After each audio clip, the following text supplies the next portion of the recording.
Once again, blowing up in the Van Stadens area in the Eastern Cape Province, west of Port Elizabeth, and that is now making firefighting efforts there extremely difficult. Fires flared up close to properties, but were handled by firefighters and the farming community. Only 4 structures have been lost so far. Earlier today, the fire threatened to engulf Woodridge School. The pupils had to be evacuated. The N2 highway in the Van Stadens region near Port Elizabeth has been closed to traffic once again. The massive failed fire forced the authorities to close the highway earlier today, and motorists are being warned to slow down in low visibility. A number of fires are still burning in other parts of the metro, but these are under control at the moment. The learners have all been sent to various places of safety to stay with parents of other children who live in town, all over the place. I think it's St. Francis Bay, Port Elizabeth, all over the place. People have opened their homes to our learners, and they won't be coming back here until it's very safe for them. We're certainly there to assist life and save lives and so forth. We obviously would like to save as many properties as possible, and not worry too much about the fire itself, but certainly look after properties and people. And let's now take you back to our reporter Janine Lee, who is in the Woodridge area of Port Elizabeth. Janine, when we spoke to you earlier on, you were in the midst of some incredible efforts there by firefighters. But is there any progress yet in containing these fires? Aubrey, I don't think so. As you can see, this fire is all around me. A few minutes ago, you can see how the wind is blowing and fanning this fire. And the thing with the wind is it's blowing one way, and once it's blown a gust one way, it seems to create a vacuum, and the fire jumps back up the other way. The fire is climbing trees and then jumping the road. You'll see behind me, the fire started on that side. Let me just get out a shot.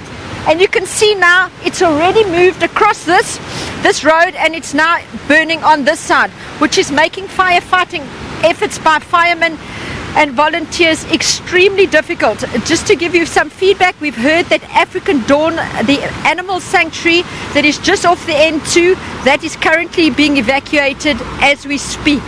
The Crossways Country Living Village has been evacuated. There's a big Jersey cow farm that is on just off the N2. They are on standby to be evacuated as well. This is an ever-changing fire. I'm just, as the wind blows, I'm going to ask the cameraman Kabani just to show you how it's climbing up the trees. It's actually quite a sight to see.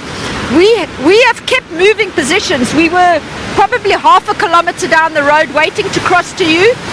But the conditions are ever changing, and we've moved up and moved up. Just to give you an indication of how dangerous it actually is, I'm going to get out a shot now because the fire seems to be coming a little closer to us. And I asked my cameraman just to move it back a bit because the heat is unbelievable. To also let you know, I'm going to talk while we actually get out of range here. The fires in Nelson Mandela Bay are on the western half of Nelson Mandela Bay. That's the Skunies, Victoria Drive side, not so much on the eastern side or in the town centre. So the city is okay, I can tell you that. Fires just on the western half of the city. Okay, that's a bit better now. Got my breath back. We've got our producer Marcus who's shouting at me and Kabani to get out of the way. Okay, I've got my breath back, I can speak again. You can see how quickly that fire moves. You think you might be in a safe place, and then suddenly it's unsafe. And I think that's the danger that all these firefighters and these volunteers are facing, particularly now that the wind is so strong. What we will do a little bit later, once we leave this location, we will move towards the Woodridge side, where the fire, I think, has burnt out this morning.